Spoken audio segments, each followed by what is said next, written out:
السلام عليكم ورحمة الله. الحمد لله رب العالمين والعاقبة للمتقين والصلاة والسلام على سيد المرسلين أما بعد. പൈതൃകം മീഡിയ ശ്രോതാക്കളെ, അഹ്ലുസുന്നത്തി വൽ ജമാഅത്തിന്റെ പ്രവർത്തകരെ, സഹോദര സഹോദരികളെ, അല്ലാഹു സുബ്ഹാനഹു വ തആല അവൻ്റെ പൊരുത്തത്തിലും ഖിദ്മയിലുമായി നമുക്കെല്ലാം ആഫിയത്തുള്ള ദീർഘായുസ് നൽകട്ടെ, ആമീൻ എന്ന് പ്രാർത്ഥിച്ചുകൊണ്ട് സമസ്ത കേരള ജമീയത്തുൽ ഉലമയുടെ ചരിത്ര നാൾവഴികളിലൂടെയുള്ള പ്രഭാഷണ പരമ്പരയുടെ 52ാമത്തെ ദിവസമാണ് ഇന്ന്. ഇന്നലെ നാം സമസ്ത കേരള സുന്നി യുവജന സംഘത്തിൻ്റെ പിറവിയോടുകൂടെ അഹ്ലുസുന്നത്തി വൽ ജമാഅത്തിനുണ്ടായ നേട്ടങ്ങളെപ്പറ്റിയും വിശിഷ്യ സുൽത്താനുൽ ഉലമ AP ഉസ്താദ് അവറുകളും EK ഹസൻ മുസ്ലിയാരും നേതൃത്വത്തിൽ വന്നതിനു ശേഷം സംഘടനാ രംഗത്തുണ്ടായ ഉന്മേഷവും ഉണർവും പുരോഗതിയും, അതിനെ തുടർന്ന് വൈജ്ഞാനികമായ വിപ്ലവങ്ങൾ അഥവാ മർക്കസു സഖാഫത്തിയുടെ പ്രവർത്തനങ്ങളും എല്ലാം വിശദീകരിച്ച കൂട്ടത്തിൽ ദീനിയായ സെറ്റപ്പിനെയും ദീനിയായ കൂട്ടായ്മയെയും തകർക്കാൻ ഭൗതിക പ്രേമികൾ ശ്രമിച്ച ചില വിഷയങ്ങൾ കൂടെ ശ്രദ്ധയിൽപ്പെടുത്തി. ചുരുക്കത്തിൽ സുൽത്താനുൽ ഉലമ നേതൃത്വത്തിൽ വന്ന ശേഷം മർക്കസു സഖാഫത്ത് സുന്നിയെ അടക്കമുള്ള നിരവധി സംരംഭങ്ങൾക്ക് സംഘടന മുന്നിട്ടിറങ്ങിയ കഥകളാണ് ഇന്നലെ വരെ നമ്മൾ സംസാരിച്ചത്. ഇൻഷാ അല്ലാഹ് അതിൻ്റെ ബാക്കി ഭാഗം തുടരേണ്ടതുണ്ട്. പക്ഷേ എല്ലാ ഭാഗങ്ങളിലൂടെയുള്ള ഒരു ഓട്ടപ്രദീക്ഷണമാണ് ഈ പ്രഭാഷണം കൊണ്ട് ഉദ്ദേശിക്കുന്നത് കൊണ്ട് തന്നെ ഇന്ന് ആശയപ്രചരണത്തിന് വേണ്ടി സമസ്ത കേരള ജമീയത്തുൽ ഉലമ സ്വീകരിച്ച ഒരു പ്രധാന വിഷയമായിരുന്നു ആശയപ്രഭാഷണങ്ങളും ആദർശ ബോധവൽക്കരണവും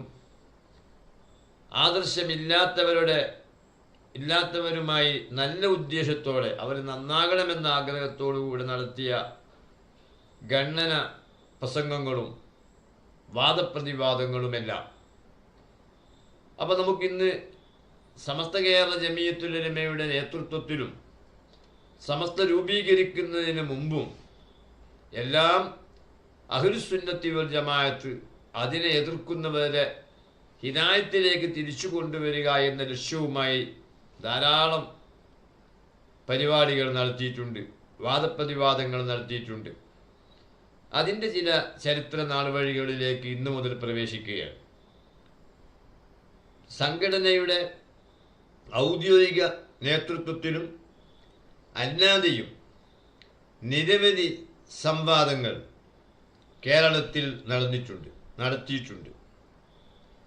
മഹാപണ്ഡിതന്മാർ മുതൽ സാധാരണക്കാർ വരെ ഈ വിഷയത്തിന് മുന്നിട്ടിറങ്ങിയതായി നമ്മുടെ ചരിത്ര വായനയിൽ നിന്ന് നമുക്ക് കാണാൻ കഴിയും.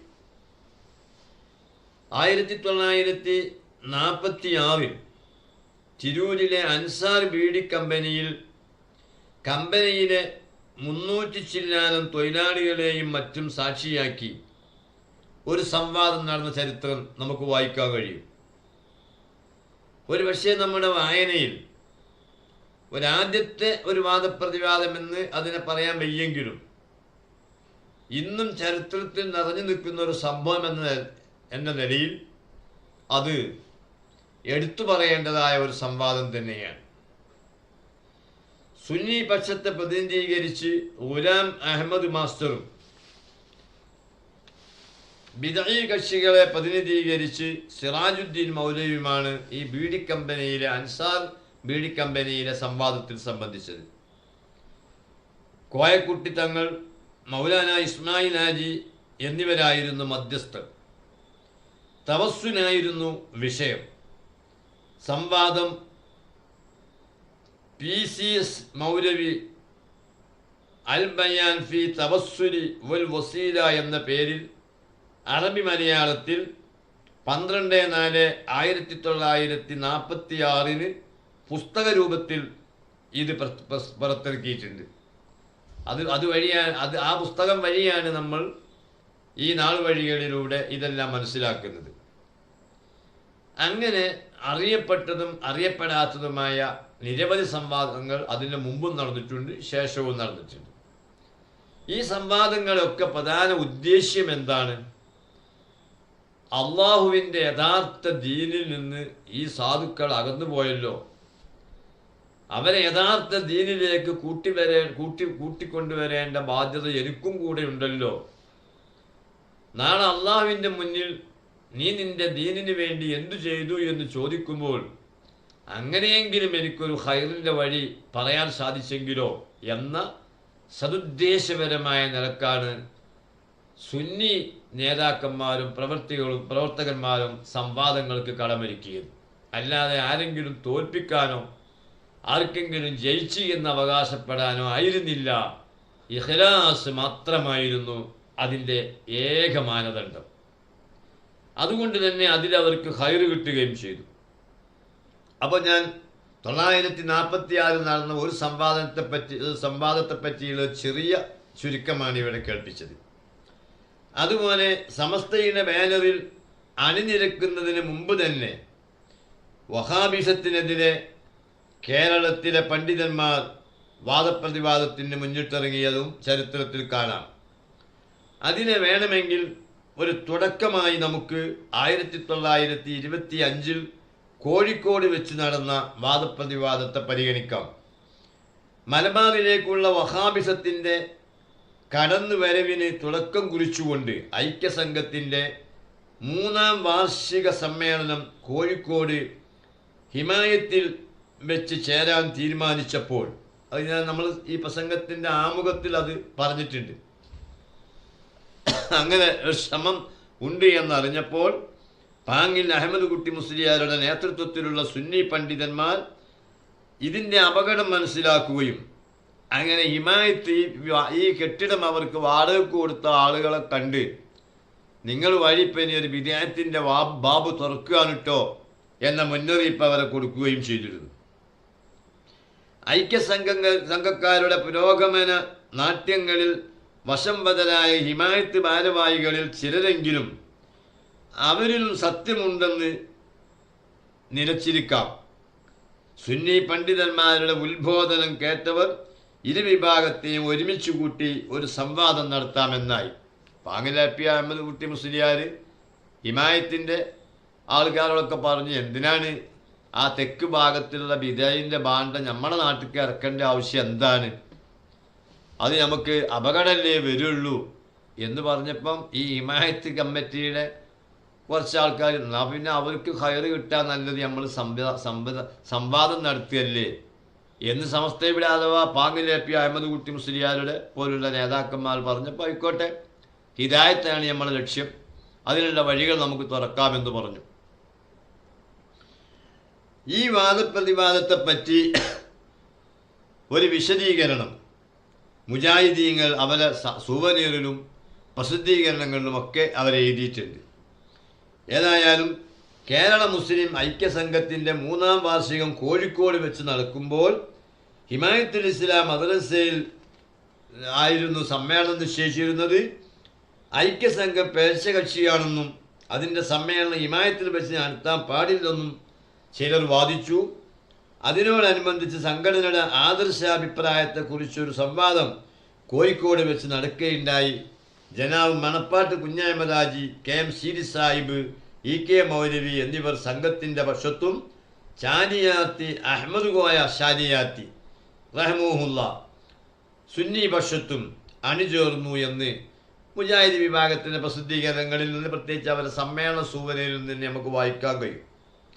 പാങ്ങിൽ അഹമ്മദ് കുട്ടി മുസ്ലിയാർ, ഷിയാബുദ്ദീൻ അഹമ്മദ് കോയ ഷാനിയാത്തി, അച്ചിപ്പറ കുഞ്ഞു മുഹമ്മദ് മുസ്ലിയാർ തുടങ്ങിയവരാണ് അന്ന് സുന്നികളെ പ്രതിനിധാനം ചെയ്തിരുന്നത്. വഹാബികളെ പ്രതിനിധാനം ചെയ്തത് EK മൗലവി, മണപ്പാടം കുഞ്ഞഹമ്മദാജി, KM സീരി സാഹിബ്, തുടങ്ങിയവരായിരുന്നു. ഇപ്പോൾ കെ.എം. സീതി സാഹിബ് നോക്കൂ നിങ്ങൾ, വഹാബിസം ഉണ്ടാക്കിയത് മാത്രമല്ല, അതിൻ്റെ വാദപ്രതിവാദത്തിനൊരു നേതൃത്വം അദ്ദേഹം നൽകി. അങ്ങനെ ഈ സംവാദത്തിൽ രണ്ടു കൂട്ടരെയും വരുത്തി ഒരു വാദപ്രതിവാദം നടത്താനായിരുന്നു ഹിമായത്തുൽ ഇസ്ലാമിൻ്റെ ഒരു തീരുമാനം. ഒരു വ്യാഴാഴ്ച 4 മണിക്ക് അത് നടത്താനാണ് തീരുമാനിച്ചിരുന്നത്. വിവരം നോട്ടീസ് മുഖേന ബഹുജനങ്ങളെയൊക്കെ അറിയിച്ചു. 2 മണിക്ക് തന്നെ ഹാളും പരിസരവും ജനങ്ങളെ കൊണ്ട് നിറഞ്ഞു. അതൊന്നും മൈക്കല്ലാന്ന് നമ്മൾ മനസ്സിലാക്കണം. ഈ സ്ഥിതിക്ക് ഇവിടെ വെച്ച് വാദപ്രതിവാദം നടത്തുന്നത് ഉചിതമല്ലെന്ന് ഇരുകൂട്ടരും മനസ്സിലാക്കുകയും വാദപ്രതിവാദം ഇവിടെ വെച്ച് നടക്കുന്നതല്ലെന്ന് ജനങ്ങളെ അറിയിക്കുകയും അതനുസരിച്ച് ജനക്കൂട്ടം പിരിഞ്ഞുപോയി. എന്നാൽ 2 കക്ഷികളെയും പ്രധാനികൾ രഹസ്യമായി വരക്കലിലുള്ള ഒരു കെട്ടിടത്തിൽ ഒരുമിച്ച് കൂടി. ഇങ്ങനെയാണ് മുജാഹിദ് സുവരിയിൽ എഴുതിയിരിക്കുന്നത്. അതായത് അത്യപൂർവമായ ജനക്കൂട്ടം വന്നു. ആ ജനക്കൂട്ടത്തിൻ്റെ ഇടയിൽ ഇപ്പോൾ ഒരു വാദപ്രതിവാദം നടത്തിയാൽ അത് ലക്ഷ്യം കാണുകയില്ല എന്ന് കണ്ടപ്പോൾ തൽക്കാലം അത് നിർത്തിവച്ചിരിക്കുന്നു എന്ന് ഇവർ ഫ്ലാഷാക്കുകയും പിന്നീട് സംഘാടകർ ഇരുകൂട്ടരെയും വിളിച്ചിരുത്തി ചാലിയത്തുള്ള ഒരു വീട്ടിൽ വെച്ചിട്ട് അത് നടത്തുകയും ചെയ്തു എന്നാണ് ഇവർ എഴുതുന്നത്. അവിടെ വെച്ച് ഐക്യസംഘത്തിൻ്റെ ശൈലിയെ സുന്നി പണ്ഡിതന്മാർ ചോദ്യം ചെയ്തു. സംഘത്തിലേക്ക് ആളെ ചേർക്കുമ്പോൾ അന്ന് ഈ ഐക്യസംഘം അതിലേക്ക് മെമ്പർമാരെ ചേർക്കുമ്പോൾ അവരോട് സത്യം ചെയ്യിച്ചിരുന്നു. ഞങ്ങൾ പൂർവ്വകാല വിശ്വാസങ്ങളിൽ നിന്നൊക്കെ മാറി ഈ പുതിയ നവീന വിശ്വാസങ്ങളിലേക്ക് ഞങ്ങൾ കടന്നു വരികയാണ് എന്നൊക്കെ ഒരു സാക്ഷ്യം. അത് നമ്മൾ ചിലപ്പോൾ ഷഹാദത്ത് കരിമ ഹൃദയം കൊണ്ട് ഉറപ്പിച്ച് നാവുകൊണ്ട് വ്യക്തമാക്കി പറയാം. ഈ പുതിയ ഫിത്തന പ്രസ്ഥാനത്തിൽ മെമ്പർഷിപ്പ് എടുക്കുന്ന ആൾക്കാരും ഇങ്ങനെ ഹൃദയത്തിൽ ഉറപ്പിച്ച് നാവ് കൊണ്ട് സത്യം ചെയ്ത് പറയണം എന്നൊരു തീരുമാനം ഉണ്ടായിരുന്നു ഇവർക്ക്. അത് മതവിരുദ്ധമായ പരിപാടിയാണെന്നും അതുതന്നെ നിങ്ങൾ പിഴച്ച വിഭാഗമാണ് എന്നതിന് തെളിവാണ് എന്നായിരുന്നു സുന്നിപക്ഷത്തിൻ്റെ വാദം. അത് മാത്രമല്ല, ഇങ്ങനെ ആളുകളെ പീഡിപ്പിച്ചുകൊണ്ട് നിയമം കയ്യിലെടുക്കുന്നത് രാജ്യത്തിന് തന്നെ എതിരാണ് എന്നും സുന്നി വിഭാഗത്തിന് വാദമുണ്ടായിരുന്നു.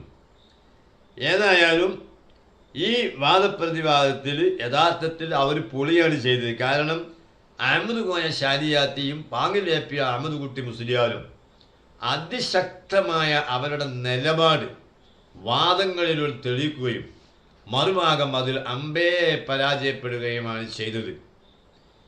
അതുപോലെ സുന്നി മുജാഹിദ് വിവാദങ്ങളിൽ വളരെ ഇന്നും ഓർമ്മയിൽ തങ്ങി നിൽക്കുന്ന അഥവാ ചരിത്ര താളുകളിൽ മറയാതെ നിൽക്കുന്ന ഒരു വാദപ്രതിവാദമാണ് 1933 നാദാപുരത്ത് വെച്ച് നടന്നത്.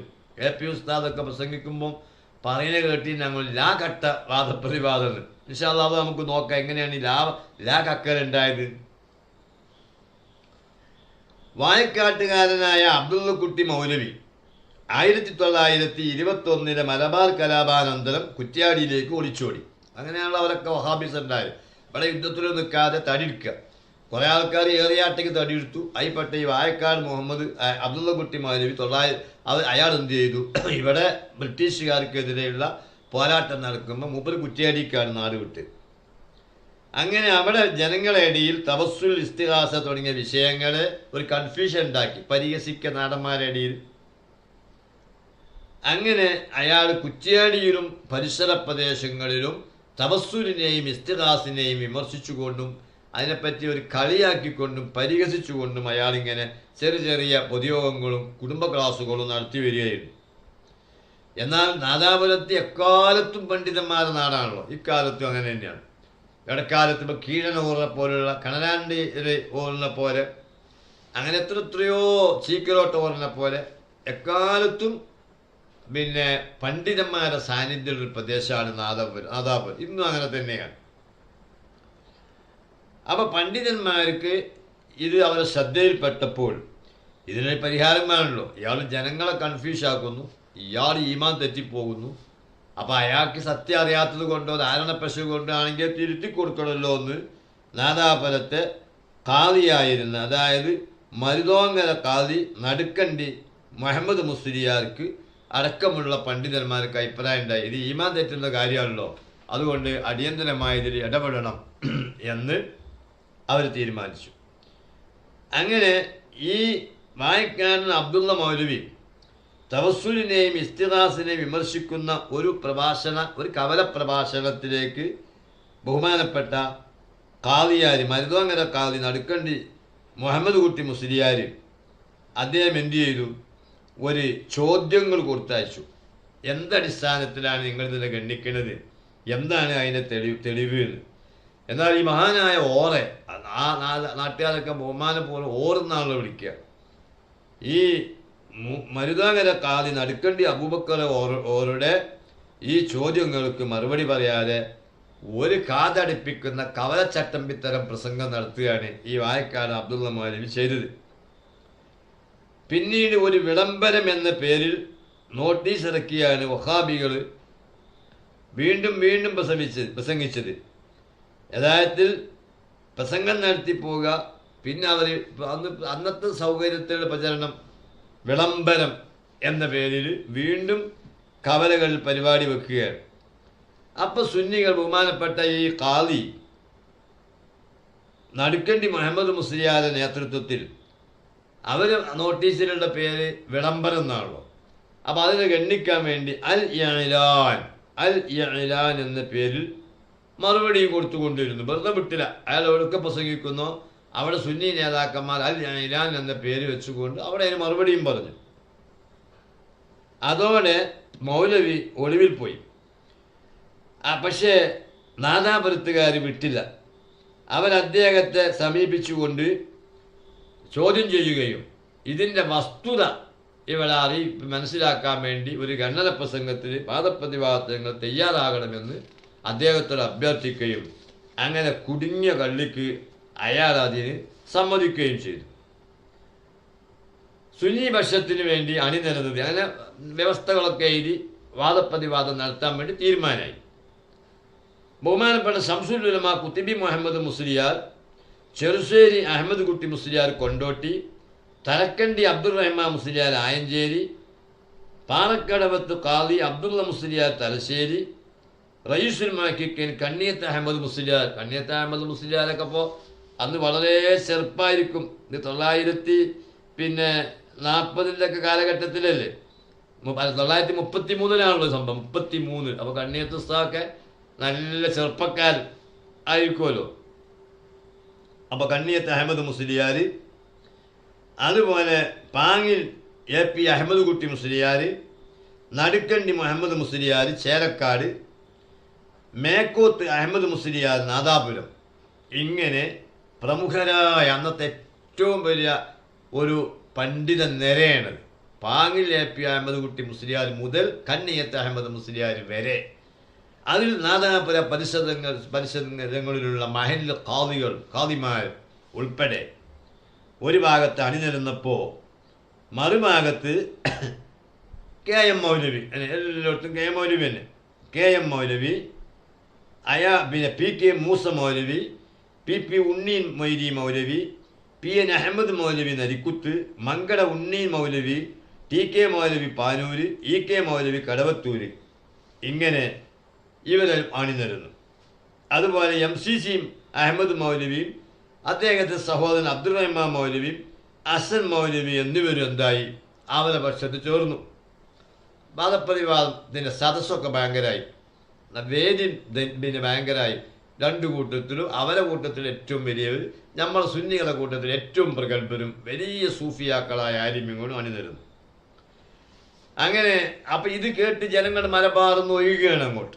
അപ്പം അതുകൊണ്ട് വിശാലമായ നാദാപുരത്തെ കിട്ടാവുന്നതിൽ ഏറ്റവും വിശാലമായ വയൽ ഏരിയ തിരഞ്ഞെടുത്ത്, പാടം തിരഞ്ഞെടുത്ത് അവിടെയാണ് വേദി ഒരുക്കിയത്. അന്നത്തെ പോലീസ് സൂപ്രണ്ട് കലീമുള്ളയാണ്. അദ്ദേഹവുമായി സംസാരിച്ചു. അദ്ദേഹം പറഞ്ഞു, ആശയം ക്ലിയറാക്കാൻ വേണ്ടിയല്ലേ, കുഴപ്പങ്ങളൊന്നും ഉണ്ടാക്കരുത്, എൻ്റെ നേതൃത്വത്തിൽ ആവശ്യമായ പോലീസ് സംവിധാനം ഒരുക്കിത്തരാമെന്ന് പറഞ്ഞ് പോലീസ് സൂപ്രണ്ട് കലീമുള്ളയും അതിന് പച്ചക്കൊടി കാട്ടി. മാത്രമല്ല അദ്ദേഹത്തിന് മലയാളം വല്ലാതെ അറിയില്ല. അപ്പോൾ അതുകൊണ്ട് തന്നെ അദ്ദേഹത്തിൻ്റെ നിർദ്ദേശങ്ങളൊക്കെ മലയാളത്തിലേക്ക് തർജ്ജമ ചെയ്യാനുള്ള സംവിധാനങ്ങളും ഉണ്ടായി. അങ്ങനെ തവസ്സുൽ ഇസ്തിഗാസ ആ വിഷയത്തിലാണ് വാദപ്രതിവാദം നടക്കുന്നത്. ഔലിയാക്കളെ കറാമത്ത് സംബന്ധിച്ച ചർച്ചയിലേക്ക് ഈ വാദപ്രതിവാദം തവസ്സുൽ ഇസ്തിഗാസ അതിലങ്ങോട്ടും ഇങ്ങോട്ടും ചോദ്യം മറുപടിയായി പോയ കൂട്ടത്തിൽ സ്വാഭാവികമായും ഔലിയാക്കളെ കറാമത്ത് സംബന്ധിച്ച ചർച്ചയിലേക്കും ഇത് പോയി. മരണത്തോടെ ഔലിയാക്കളുടെ കറാമത്തുകൾ നിലച്ചു പോകുമെന്നായിരുന്നു വഹാബിവാദം. എക്കാലത്തുള്ള വാദം എങ്ങനെയാണ്? മരണത്തോടുകൂടെ മരണപ്പെട്ടവരുടെ കറാമത്തുകളൊക്കെ നിലച്ചു പോകും. എന്നാൽ സുന്നികൾ അതിന് അന്നും ഇന്നും എന്നും എതിരാണ്. കാരണം അള്ളാഹുവാണ് കഴിവ് കൊടുക്കുന്നവൻ. അതിന് ഈ പരിമിതികളൊന്നും മനുഷ്യൻ നിയമിക്കേണ്ടതില്ല, അള്ളാഹുവിനെല്ലാം കഴിയും. അങ്ങനെ എത്രയോ അനുഭവങ്ങളുണ്ട്, ചരിത്രങ്ങൾ നിറഞ്ഞിരിക്കുന്നുണ്ട്. അതുകൊണ്ട് മരണത്തോടുകൂടെ മഹാന്മാരുടെ കറാമത്തുകൾ മുറിഞ്ഞു പോകൂല എന്നതാണ് സുന്നി വിശ്വാസം. അങ്ങനെ അവർ തെളിവായി ഹാജരാക്കിയിരുന്നത് ഇമാം റംലി റളിയല്ലാഹു അൻഹുവിന്റെ ഫത്താവയായിരുന്നു. അത് സുന്നികൾ മുജാഹിദീങ്ങൾ എന്താ ചെയ്യണത്? ഇമാം റംലി തങ്ങളുടെ ഫത്താവയിൽ അത് ഒരു ഇബാദത്ത് വായിച്ചുകൊണ്ടാണ് ഔലിയാക്കളെ കറാമത്ത് മരണത്തോടുകൂടെ മുറിഞ്ഞു പോകും. ഇബാദത്ത് എന്താണ്? ലാ തൻഖത്തിയു കറാമത്തുൽ ഔലിയായി ബി മൗത്തിഹിം എന്നാണ് ഇബാദത്ത്. ലാ തൻഖത്തിയു കറാമത്തുൽ ഔലിയായി ബി മൗത്തിഹിം. അതിൻ്റെ ശരിക്കും എന്താണ്? ഔലിയാക്കളുടെ മരണം കൊണ്ട് ഔലിയാക്കളുടെ കറാമത്ത് മുറിയൂലാന്ന, ലാ തങ്കത്തിയൂന്ന, മുറിയൂലാന്ന.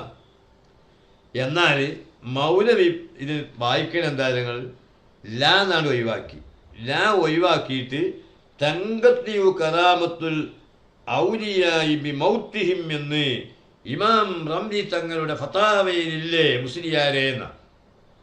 നോക്കൂ നിങ്ങൾ, ലാ തങ്കത്തിയു കറാമത്തുൽ ഔലിയായി ബി മൗത്തിഹിം എന്നത് വരുമ്പോഴാണ് കറാമത്തുകൾ മരണത്തോടുകൂടെ മുറിയൂല, ലാ തങ്കത്തിയു മുറിയൂല.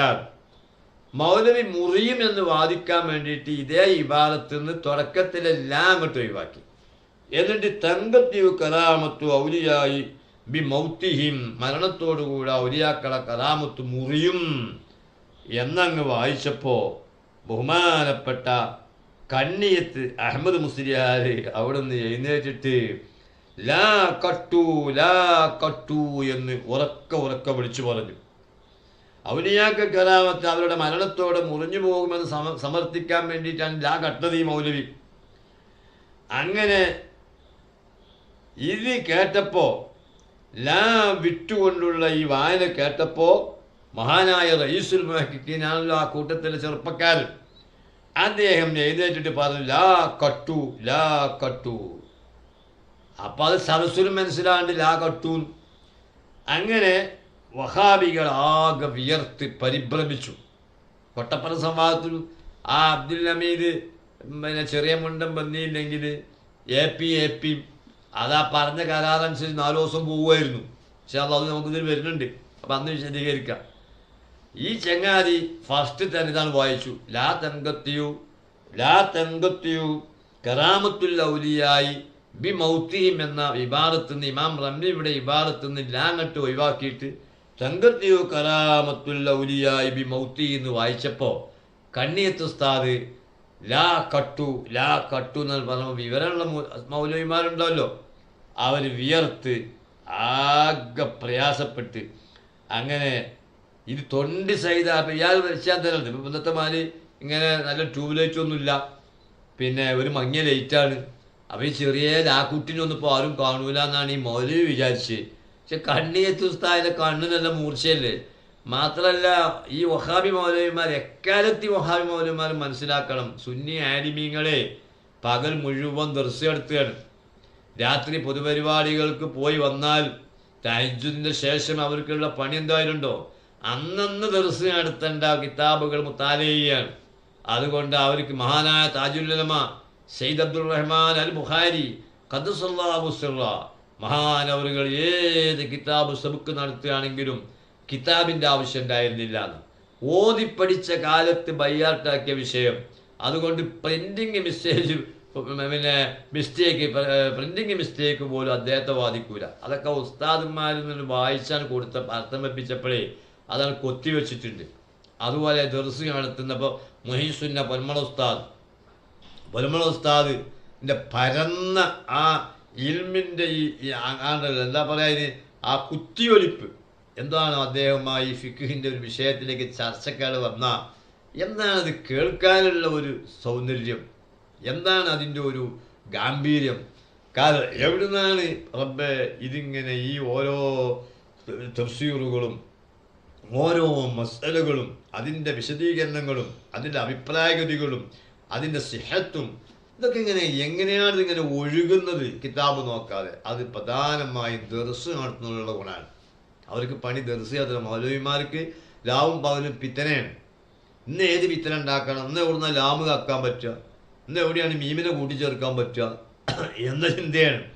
ആലിമീങ്ങൾ വാദപ്രതിവാദം കഴിഞ്ഞാൽ അത് കഴിഞ്ഞു.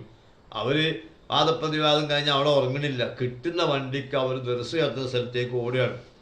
നേരം പുലർച്ചെ വന്ന് സുബൈ നിസ്കരിച്ച് സുന്നത്തും കഴിഞ്ഞ് ഔറാദും കഴിഞ്ഞ ഇരുത്തം ഇനി അടുത്ത പരിപാടിക്ക് പോകുന്നത് വരെയും അതിലിടയ്ക്ക് ശിഷ്യന്മാരെന്തെങ്കിലും കുടിക്കാനോ തിന്നാനോ കുറച്ചു കൊടുത്തെങ്കിൽ ആ ജീവൻ കിടക്കാൻ മാത്രം കഴിച്ച് അപ്പോഴും കിതാബ് കയ്യിലാണ്. അതുകൊണ്ട് അവരെ മുന്നിൽ ഒരു ലാക്കുട്ടി മാത്രമല്ല, ഏത് കട്ടാലും അവർക്കതറിയും.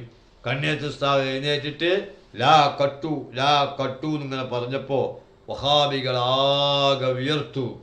ആ വാദപ്രതിവാദം അതോടുകൂടെ പരാജയപ്പെട്ടു. മാത്രമല്ല നാദാപുരം വിശാലമായ വയലിൽ ഈ അതിർപ്പം കാണാൻ വേണ്ടി വന്ന 10,000-ങ്ങളിൽ പിന്നെ ധാരാളം അമുസ്ലിം സഹോദരന്മാരുണ്ടായിരുന്നു എന്നാ. അവറ്റയ്ക്ക് ഇപ്പം അറബിൻ്റെ ലാ ഒന്നും അറിയില്ലല്ലോ. ഒരു ആ തിരക്കിൻ്റെ അടിയിൽ ലാമ്പ് കട്ടു എന്നാണ് കേട്ടത്, അത് വിളക്ക് കട്ടു എന്നാണ് അവർ കേട്ടത്. അങ്ങനെ അവരെന്തു പറഞ്ഞു, ഇത് ഈ വാദപ്രതിവാദം കഴിഞ്ഞ വഹാബികൾ ഒക്കെ ഇളിഭ്യരായി തോറ്റുപോയി. സുന്നികൾ അള്ളാഹുവിന് ശുക്ർ ചെയ്ത് സന്തോഷത്തോടെ പോരുമ്പോൾ എന്തിപ്പം ഉണ്ടായി?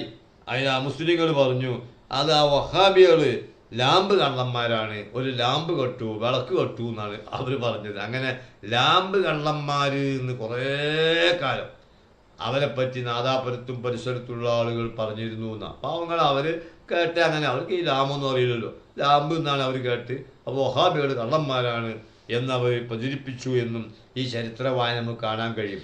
അങ്ങനെ വാദപ്രതിവാദത്തിൻ്റെ ആ രസാകരമായ ആ വാദപ്രതിവാദത്തിൻ്റെ ആ ലോകത്തേക്കങ്ങ് കടന്നാൽ അതിൽ ഒരുപാട് രസകരമായ സംഭവങ്ങളുണ്ട്, പഠനാർഹമായ സംഭവമുണ്ട്. എവിടെ ഹക്കായ ദീൻ വിജയിക്കുക. നിങ്ങൾ നോക്കൂ, അള്ളാഹു ഹക്കിൻ്റെ സൃഷ്ടാവാണ് അള്ളാഹു. അതുകൊണ്ട് തന്നെ അള്ളാഹുവിന് ഹക്ക് വെളിവാക്കാൻ വേണ്ടി ഒരു ചെറിയ ലാമ് മതി. അല്ലെങ്കിൽ ഇപ്പം ആ മൗലവി ഇപ്പം അങ്ങനെ ഇടങ്ങാറ് ആക്കണില്ലെങ്കിൽ കുറേ അവരെ ആശയങ്ങൾ ജനങ്ങൾ കേൾക്കാമായിരുന്നല്ലോ. പക്ഷെ അത് കേൾക്കുന്ന കൊണല്ല. തുടക്കത്തിൽ തന്നെ ഒരു ലാമ് അവരോട് മോഷ്ടിപ്പിച്ചുകൊണ്ട് ആ പരിപാടി നിർത്തി ഹക്കായ ദീന് ഇന്നതാണ്, അത് അഹ്ലുസുന്നയാണ് എന്ന് ആ ഏരിയയിലുള്ള അതിന് സാക്ഷികളായ മുഴുവൻ ആളുകളെയും മാത്രമല്ല മുസ്ലിം സുഹൃത്തുക്കളെ പോലും അവർ കള്ളന്മാരാണ് എന്നുള്ള രൂപത്തിലേക്ക് വന്നു എന്ന് നമ്മൾ നോക്കൂ. അങ്ങനെ എത്ര ഈ നാദാപുരത്തിലുള്ള ആളുകൾക്കൊക്കെ അങ്ങനെ പല അനുഭവങ്ങളും പറയാനുണ്ട്. മറ്റൊരു വാദപ്രതിവാദത്തിൽ ആ ഭാഗത്ത് നടന്നൊരു ഗണന പ്രസംഗത്തിൽ അള്ളാഹുവിൻ്റെ മുഹമ്മദ് നബി മുസ്തഫ സല്ലല്ലാഹു അലൈഹി വസല്ലമ തങ്ങൾ സാധാരണ മനുഷ്യനാണ് എന്നിങ്ങനെ പറഞ്ഞു കേട്ടപ്പോൾ ആ മുസ്ലിം തെങ്ങും ചാരി നിൽക്കുന്ന ആ മുസ്ലിം ഇവിടെ ഇങ്ങനെ ലൈറ്റും കാര്യമൊക്കെ കാണുമ്പോൾ അന്നൊന്നും പൊതുവേ ലൈറ്റൊന്നും ഉണ്ടാവില്ലല്ലോ. അപ്പോൾ ഒരു പരിപാടി കുറേ ആൾ വരുള്ളൂ, പെട്രോമാക്സ് കത്തിച്ച് വെക്കുമ്പോൾ സ്വാഭാവികമായിട്ടും ആ മുസ്ലിങ്ങളും ഇങ്ങനെ തെങ്ങൊക്കെ ചാരി നിൽക്കും, എന്താ അവിടെ നടക്കണേന്ന്. അപ്പം അങ്ങനെ പിന്നെ ഇവരിതിങ്ങനെ മുഹമ്മദ് നബി സാധാരണ മനുഷ്യനാണ് എന്ന് പ്രസംഗിച്ച് കേട്ട് പിന്നെ അതിൽ അമുസ്ലിം സഹോദരൻ ഇടപെട്ട ചരിത്രം വരെ നാദാപുര പരിസരത്തുള്ളവരുണ്ട്. ഒരിക്കലും മുഹമ്മദ് നബി സാധാരണ മനുഷ്യനല്ല. എൻ്റെ നാട്ടിലെ പള്ളിയിൽ 5 സമയം ബാങ്ക് വിളിക്കുന്നുണ്ട്. ആ ബാങ്ക് വിളിക്കുമ്പോൾ ഒരിക്കലും ഞങ്ങളെ പള്ളിയിലെ മൂല്യാരുടെ പേര് അവിടുന്ന് വിളിച്ചു പറയുന്നില്ല, പള്ളി കമ്മിറ്റിയുടെ ഒരാചാരാപ്പളമാരുടെ പേരും വിളിച്ചു പറയുന്നില്ല, മുഹമ്മദ് നബിയുടെ പേര് മാത്രം വിളിച്ചു പറയുന്നത് കൊണ്ട് നമ്മുടെ നാട്ടിലെ മനുഷ്യന്മാരില്ലാത്തതുകൊണ്ടല്ലോ ആ മക്കത്ത് ജനിച്ച് മദീനയിൽ മറമാടപ്പെട്ട് കിടക്കുന്ന മുഹമ്മദ് നബിനെ നാദാപുരത്തും പിന്നെ ഇവിടെയൊക്കെ കുറ്റിയാടിയിലൊക്കെ വിളിച്ചു പറയുന്നത് ഇവിടെ ആളില്ലാത്തതുകൊണ്ടല്ല, അത് തീർത്തും അസാധാരണ നേതാവാണ് എന്നതിന് തെളിവാണ് എന്ന് ആ മുസ്ലിം സുഹൃത്തുക്കൾ പറഞ്ഞിരുന്നു. ഹസൻ മുസ്ലിയാരെ പോലുള്ളവർ പറയുന്നത് ഞാൻ കേട്ടിട്ടുണ്ട്. അപ്പം ഇതെല്ലാവർക്കും അറിയുന്ന കാര്യമാണ്. അതുപോലെ തന്നെ കൊടിയത്തൂർ ആണ് പിന്നീട് അറിയപ്പെട്ട വാദപ്രതിവാദം നടന്നത്. മുജാഹിദ് നേതാവായിരുന്ന പറപ്പൂർ അബ്ദുൾ റഹ്മാൻ മൗലവി 1944 കൊടിയത്തൂരിൽ തുടങ്ങിവെച്ച വിവാദ പ്രസംഗങ്ങളാണ് അവിടെ കാരണം.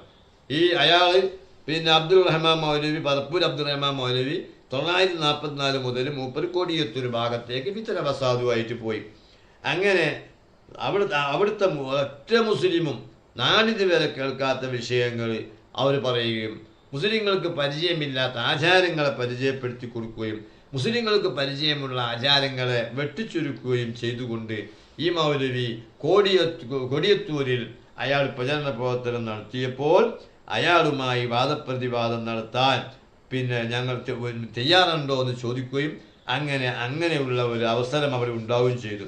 അതായത് വഹാബികളും സുന്നികളുമെല്ലാം തറാവിന് റക്അത്ത് 20 ആണെന്നതിൽ തർക്കിക്കാത്തൊരു കാലമാണത്.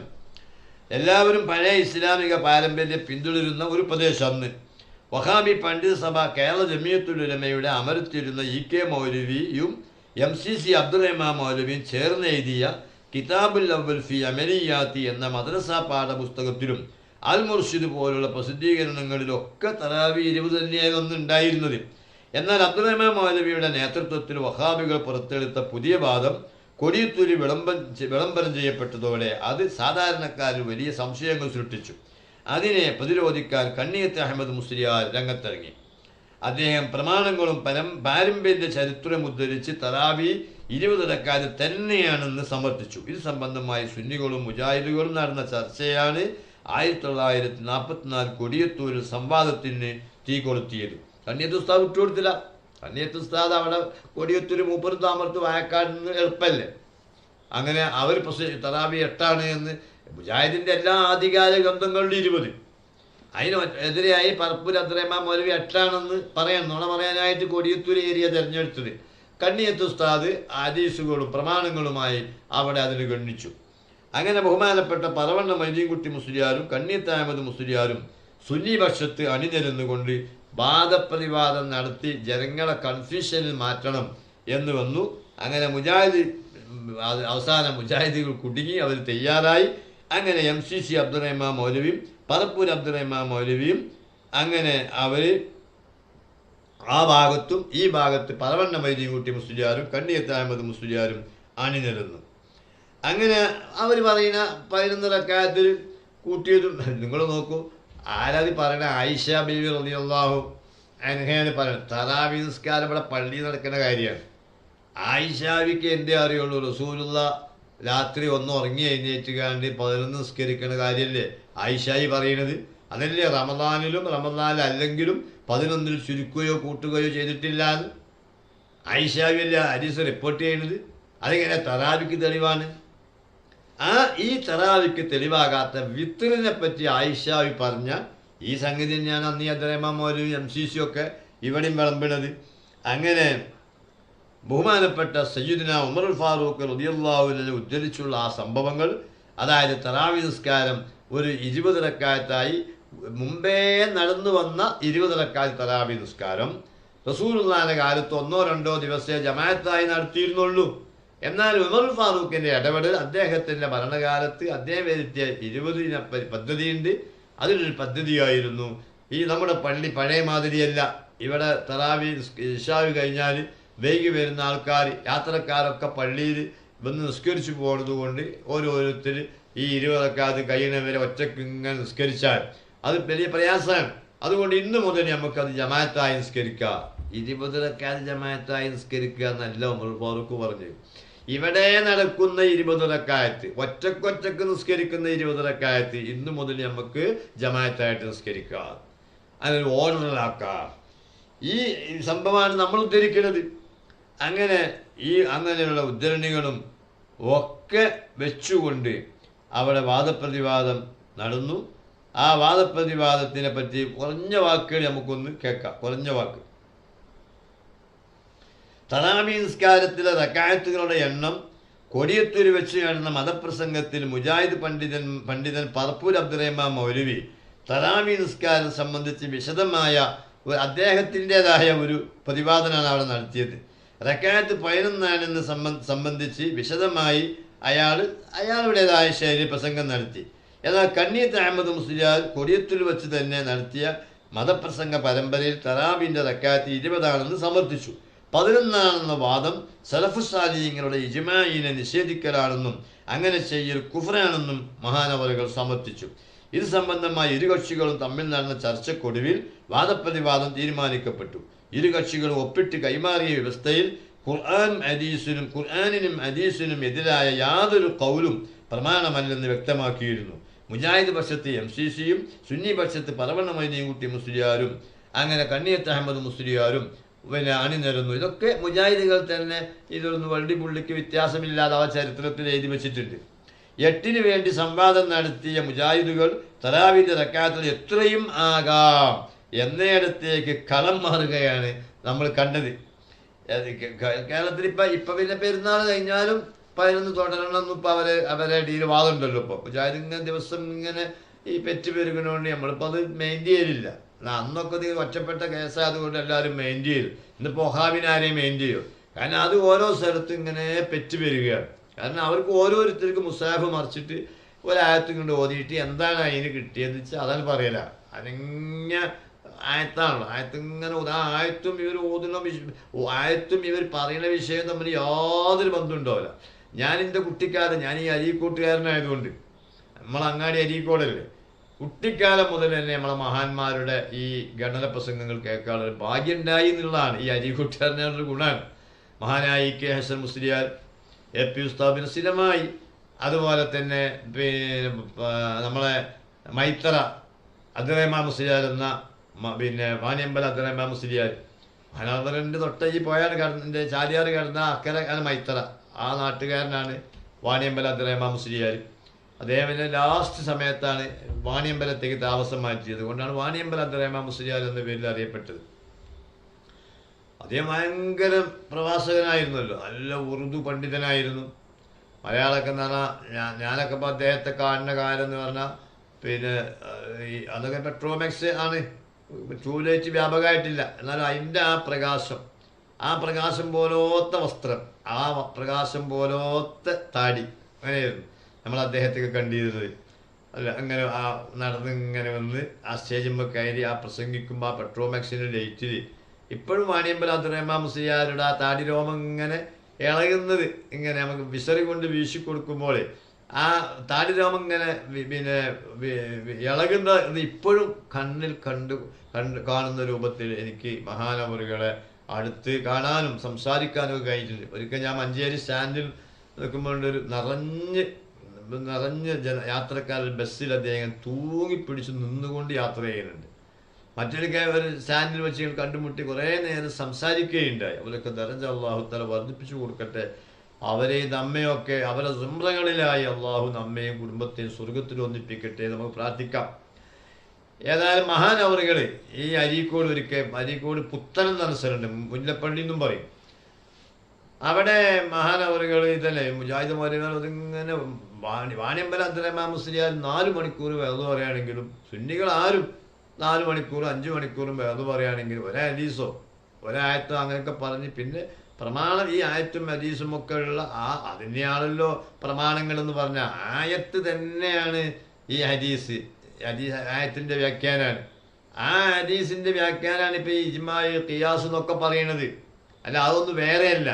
അത് ഓരോ കാലഘട്ടത്തിലുള്ള ജനങ്ങൾക്ക് കൂടുതൽ മനസ്സിലാക്കാൻ വേണ്ടി ലളിതമായി അത് വിശദീകരിക്കുമ്പോഴാണ് അതിൻ്റെ പേര് മാറുന്നത്. ഒക്കെ തത്വത്തിൽ ഖുർആനാണ് ഈ സംസാരിക്കണെല്ലാം. അപ്പോൾ പക്ഷേ ഇവർ വഹാബികൾ എന്താക്കും, സ്റ്റേജ് മക്കാണ്ട് കയറി അങ്ങോട്ട് തുടങ്ങി ആയത്തിങ്ങനെ ഊതിന് 10:13, 8:10, 15:44, 46:28 ഇങ്ങനെ പറയണേക്കാം. ഈ സൂപ്പർ മാർക്കറ്റിലൊക്കെ നമ്മൾ ഈ പലചരക്ക് കടയിൽ പിന്നെ പണ്ട് ഇപ്പം പിന്നൊക്കെ ഓൺലൈൻ ആയതുകൊണ്ട് അത് കേൾക്കില്ല. പച്ചക്കറി കടയിലൊക്കെ പോയാലും കണ്ടില്ല ഇങ്ങനെ പറഞ്ഞിട്ടില്ലേ, 1 കിലോ ഉരുളക്കിഴങ്ങ്, 1 കിലോ മത്തം, 1 കുമ്പളം, 3/4 കിലോ ഉള്ളി, ഇതൊക്കെ ഇങ്ങനെ പറഞ്ഞിട്ടില്ലേ. ഇതേമാതിരി 12:13, 14:16, 18:19, VQ 18:19 എന്നൊക്കെയാണ് ഇവരെ പത്രമാസികകൾ ഉണ്ടാകുക. സ്റ്റേജിന്മേൽ ഇവരിങ്ങനെ നിരന്തരം ഊതിന്നല്ലേ ആയത്തും. അപ്പോൾ വാണിയമ്പൽ ഉസ്താദ് ഒരിക്കൽ വേറെ പറയാണ്, ഈ ആയത്ത് കേട്ട് നിങ്ങൾ ഞെട്ടണ്ട, ആ ആയത്തിൻ്റെ നുസൂലു സബബ് അത് ഇറങ്ങാനുള്ളൊരു കാരണം ഉണ്ടാവും. അതുപോലെ ആയത്ത് ഇറങ്ങിയ ശേഷം നബിയുടെയും സഹാബത്തിൻ്റെയും ജീവിത രീതി ഉണ്ടാവും. അത് മഹാന്മാരായ പണ്ഡിതന്മാരായ ആയത്തിൻ്റെ അടിസ്ഥാനത്തിൽ മസ്അലകൾ ഇവിടെ എഴുതി വെച്ചിട്ടുണ്ട്. അങ്ങനെയുള്ള മസ്അലകളും തഫ്സീറുകളും നോക്കാതെ പിന്നെ ഇവരിങ്ങനെ വിശുദ്ധ ഖുർആനെ തുറന്നു വെച്ചിട്ട് ഇവർ പിന്നെ തെറ്റിദ്ധരിപ്പിക്കുന്ന വിഷയങ്ങൾക്ക് അനുസരിച്ച് ഇങ്ങനെ ആയത്ത് ഓതുന്നത് ചപ്പടാച്ചിത്തരാണ്, അത് തെറ്റിദ്ധരിപ്പിക്കലാണ്. ഞാനൊരു ഉദാഹരണം പറയാം നിങ്ങളോട്. വാണിയമ്പലം പറയാണ്, ഇന്ത്യ നാട്ടിൽ ഉസ്താദ്മാരൊക്കെ ബഹുമാനിക്കണ, ഭക്ഷണം നന്നായി തിന്നാൻ കൊടുക്കണ ഒരു തള്ളുണ്ടായിരുന്നു, ഒരു പെണ്ണുണ്ടായിരുന്നു. പക്ഷെ ആ പെണ്ണും ഈ വഹാബിയുടെ പ്രസംഗം ഇങ്ങനെ കേട്ടിട്ട് ഒരു കാര്യം ഓള് വിശ്വസിച്ചു, എന്തു ചെയ്യണമെങ്കിലും ആയത്ത് തെളിവാണോ. അങ്ങനെ പള്ളിയിൽ ഇപ്പോൾ സാധാരണഗതിയിൽ ഇപ്പോൾ മദ്രസയിലെ സദറും ഒരു ബാങ്ക് കൊടുക്കണ മുഅദ്ദിനും ഒരു ഇമാമും ഉണ്ടാവുമല്ലോ, ഇമാമിൻ്റെ ഖത്തീബ് ഖുതുബോദിനാളും. അങ്ങനെ ചെലവിൻ്റെ ദിവസം വന്നപ്പം ഈ 36 എന്ത് ചെയ്തു, 3 മൂല്യമാരി, അതായത് സദറിനെയും മുഅദ്ദിനെയും പിന്നെ ഖത്തീബിനെയും പെരീക്കുണ്ട് അന്തിക്ക് ഇങ്ങോട്ട് പോകുന്നവരുണ്ട്, അത് കൊണ്ടുവന്നേരം. അപ്പോൾ കുട്ടികളില്ല, ഭക്ഷണം ഇവിടുന്ന് കഴിച്ചു പോയിക്കോളി എന്ന് പറഞ്ഞു. അപ്പോൾ ഈ 3 വലിയ പണ്ഡിതന്മാർ വന്നു. അപ്പോഴേക്ക് എന്ത് ചെയ്തിട്ടുണ്ട് ഈ പെണ്ണ്, അന്നൊക്കെ ഒരു തളികയിൽ വിളമ്പി കൊടുക്കുക, എല്ലാവരും ചുറ്റുഭാഗത്ത് നിന്ന് കഴിക്കുക, അങ്ങനെയാണല്ലോ ചെയ്തിരുന്നത്. ഇപ്പോൾ അടുത്ത കാലത്താണല്ലോ ഇപ്പോൾ ഈ കുഞ്ഞി പ്ലേറ്റുകളൊക്കെ വന്നത്. അപ്പോൾ ഉസ്താദ്മാർ 3 വരുമ്പോൾ ഈ പെണ്ണെന്ത് ചെയ്തിന്, നിറയെ ചോറ് വിളമ്പി അതിൻ്റെ നടുവിൽ ഒരു കുയ്യാക്കിയിട്ട് നല്ല വെണ്ണ നെയ്യ് അതിൽ ഒഴിച്ചിട്ടുണ്ട്. അപ്പോൾ അവരിങ്ങനെ ചെന്നിരുന്നപ്പോൾ എന്താ പതിൽ നെയ്യൊക്കെ, അതെ എനിക്കൊരു പിന്നെ നിങ്ങളെല്ലാവരും അവനവൻ്റെ മുന്നിൽ നിന്നാണല്ലോ വാരി തിന്നണ്ടേ, അങ്ങനെ തിന്നണം, പക്ഷെ നെയ്യും കൂട്ടി തിന്നണം. അങ്ങനെ നിങ്ങൾ നെയ്യും കൂട്ടി തിന്നുമ്പോൾ അത് ആയത്ത് കൊണ്ട് അതിന് തെളിവ് ഉന്നയിക്കും വേണം, അല്ല ഞാൻ വിടൂലാറിഞ്ഞീ പെണ്ണു. അപ്പോൾ സാധാരണഗതിയിൽ നമ്മളെ ഈ ബാങ്ക് കൊടുക്കുന്ന ആൾക്കാർക്കേക്കാളും കുറച്ചൊരു വികൃതിയും ഒരു തെക്കേൾക്കൊക്കെ പെട്ടെന്ന് ഒരാണ് ബാങ്ക് കൊടുത്തവരൊരു അങ്ങാടികളൊക്കെ ഇറങ്ങി നടക്കണവരാണ്, മറ്റൊരാൾ അങ്ങനെ പുറത്തിറങ്ങാത്തവരാണ്. മൂപ്പർ എന്ത് ചെയ്തു, മൂപ്പർ ഈ ചൂണ്ടാമ്പരൽ ഇങ്ങോട്ട് മുസബ്ബിയ വരലാണ് ചൂണ്ടിയിട്ട് നടുക്കാണ്ട് വെച്ചിട്ട് ഒറ്റ വലിക്കലാണ് മുന്നിക്ക്. എന്നിട്ട് മൂപ്പർ ആയത്താണ് ഓതി, ഫീഹാ ഐനുൻ ജാരിയ, ഖുർആനാണ്, കുഴപ്പമൊന്നുമില്ല. അപ്പോൾ അതിനർത്ഥം എന്താണ്, സ്വർഗത്തിൽ ഒലിക്കുന്ന ഒരു പുഴ ഉണ്ട് എന്ന ആയത്തായി. മൂപ്പര മുന്നിക്ക് നെയ്യ് ഇങ്ങനെ സാറായിട്ട് വന്ന് മൂപ്പർ അത് കൂട്ടി തിന്നുകയാണ്, വേറെ ചിന്തിക്കണമെന്നില്ല. അതിനാണ് ഇപ്പോൾ ഈ സദറുസ്താദിൻ്റെ ഒരു ബേജാറ്, നെയ്യാണപ്പോൾ പോണത്. മൂപ്പര് ഈ മദ്രസയിൽ കുട്ടികൾക്ക് ഖുർആൻ പഠിപ്പിക്കുന്ന ഒരാളായതുകൊണ്ട് പെട്ടെന്ന് ആയത്തോടും. ഇതേ സൂറത്തിൽ തന്നെ എന്തുണ്ട്, ഫീഹിമ ഐനാനി തജിരിയാനുണ്ട്. അപ്പോൾ 2 പേരല്ലേ, മല്ലാക്കാക്ക് 1 പേരല്ലേ കിട്ടുള്ളൂ, ഫീഹ ഐനുൻ ജാരിയ. സദറുസ്താദ് എന്ത് ചെയ്ത് 2 പേരിലും ഇടർത്തി വെച്ചിട്ട് നടുക്കാണ്ട് വെച്ചിട്ട് മുന്നിൽ ഒറ്റ വലി, ഫീഹിമ ഐനാനി തജിരിയാൻ. ഇവിടെ ആകെ ബേജാറാണത് നമ്മളെ ഖത്തീബ. കാരണം ഒന്ന് ഗ്രേഡിൽ ഇവർ താഴെ, പക്ഷെ ഒരു നെയ്യും കുട്ടി അങ്ങ് ചോറുന്നതിന് ആയത്താണെങ്കിൽ ഓതി കൊടുത്തും ചെയ്ത് തള്ളങ്ങനെ സമാധാനിച്ച് നിൽക്കുകയാണ്. അപ്പം ഖത്തീബ് എന്ത് ചെയ്തു, കയ്യും കെട്ട് വിടർത്തിയിട്ട് നടുക്കാണ്ട് വെച്ചിട്ട് ഒറ്റ കുഴക്കല്, കുല്ലുമൻ അലൈഹാ ഫാൻ, പിന്നെ ഈ ആയത്തോട് ഓദിച്ച് എന്ത് ചെയ്തു, മൊത്തം തൂഫാനാകുന്ന ഇടിഞ്ഞു പൊളിഞ്ഞ് നശിക്കുന്നൊരു ഖിയാമത്ത് നാൾ വരുന്നപ്പം അതിൻ്റെ അർത്ഥം പെണ്ണിന് ആയത്തായി. ഇതിലൊക്കെ ഇപ്പം ആയത്തുണ്ടില്ലേ, ആയത്തൊക്കെ ഉണ്ട്. പക്ഷെ ആ ആയത്തും ഈ നെയ്യും കൂട്ടി ഈ ചോറ് കഴിച്ചു തിന്നൊരു അത് വേറെ സംഭവമാണ്. വാണിയമ്പലം ഉസ്താദ് ഇങ്ങനെ പറഞ്ഞ് ജനങ്ങളിങ്ങനെ കൂട്ടുകൂട്ടാ ശരിക്കണം, ഞാൻ എപ്പോഴും ഇങ്ങനെ കണ്ടുകൊണ്ട് കാണുന്നുണ്ട്. അങ്ങനെ അദ്ദേഹം പറഞ്ഞു, ഇതാണിതൊക്കെ, ഈ ആയത്തും ഇതുമായിട്ട് യാതൊരു ബന്ധമില്ല. ഇവരായത്തിനും ഇവർ പറയുന്ന ഈ ആയത്തിനും അവരെ വിഷയമായിട്ട് യാതൊരു ബന്ധമില്ല എന്ന് പറഞ്ഞ മാതിരി ഇവിടെയും എന്താണ് ചെയ്യുന്നത്, ഈ 11 റക്അത്തിന് ആ തഹജ്ജുദ് 8, 3, 11 തഹജ്ജുദ് പിന്നെ വിത്ർ നിസ്കാരത്തിൻ്റെ ഹദീസ് കൊടുത്തുകൊണ്ടാണ് ഇവർ പറയുന്നത്. ചുരുക്കത്തിൽ ഈ വാദപ്രതിവാദത്തിൻ്റെ ആക്കിബത്ത് എന്താണായത്, നല്ല വാദങ്ങൾ അങ്ങോട്ടും ഇങ്ങോട്ടും നടന്നിട്ട് എന്തു ചെയ്തു, അവസാനം അവിടെ പിന്നെ ഇവർ പരാജയപ്പെടുകയാണ്. എൻ്റെ പിന്നെ ആ വിഷയത്തിൽ തറാവി എട്ടേ പാടുള്ളൂ എന്നതായിരുന്നു ഈ വഹാബിയുടെ മൗലവിയുടെ വാദം. അബ്ദുറഹ്മാൻ മൗലവി ഇതിനെതിരായിരുന്നു. 8 മാത്രമേ നിസ്കരിക്കാവൂ എന്നില്ലെന്നും അത് സൗകര്യാനുസരണം ചെയ്യാമെന്നുമായിരുന്നു. അവർ തന്നെ വാദപ്രതിവാദത്തിന് ഒരേ സ്റ്റേജിന്മേൽ തന്നെ ഒരു വൈരുദ്ധ്യമാണ്. ഒരു മൗലവി പറയുന്നത് അത് പിന്നെ എത്രയും നിസ്കരിക്കാം, മറ്റേ മൗലവി പറഞ്ഞ് 8 നിസ്കരിക്കാം. ഏതായാലും ഈ അഭിപ്രായം ഇവർ MCC മൗലവിമാരാണല്ലോ. ഇത് MCC മൗലവിമാർ, അതായത് MCC മൗലവി അബ്ദുറഹ്മാൻ മൗലവി പറയുന്നത് 8 മാത്രമേ നിസ്കരിക്കാവൂ എന്നില്ലൊന്നും, മറ്റേ കാക്ക പറയും 8 പറ്റുള്ളൂ എന്നാണല്ലോ. അവസാനം ഇക്കാക്കയുടെ അഭിപ്രായത്തോട് യോജിക്കാൻ തരമില്ലെന്ന് മറ്റേ ആളും. അങ്ങനെ അങ്ങോട്ടും ഇങ്ങോട്ടും അഭിപ്രായ വ്യത്യാസങ്ങൾ പ്രകടമായി.